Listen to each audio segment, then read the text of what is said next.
Hello mga kainday! Another day, another vlog po tayo.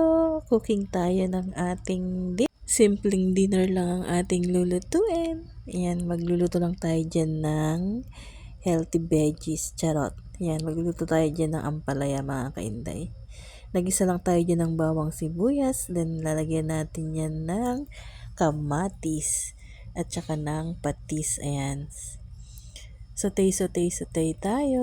Ayan, hanggang sa maluto yung ating kamatis. And then, after nun, ilalagay na natin yung ating ampalaya. Ayan, hindi natin yan masyadong hahaluin mga kainday para hindi siya masyadong mapait. Ayan. Mekos-mekos lang ng konti. And then, hintay na natin siyang maluto. Konting luto lang mga kainday para hindi siya masyadong mapait.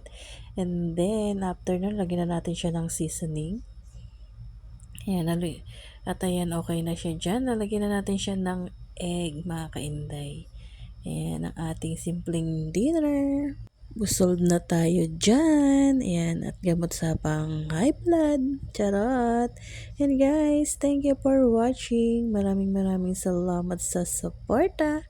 Ayan ang ating yummy dinner at simpleng hapunan. Yan.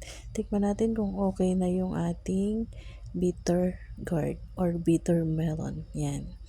Yan, okay na siya dyan. Pwede na nating patayin ang ating apoy. Kain na tayo. Bye-bye!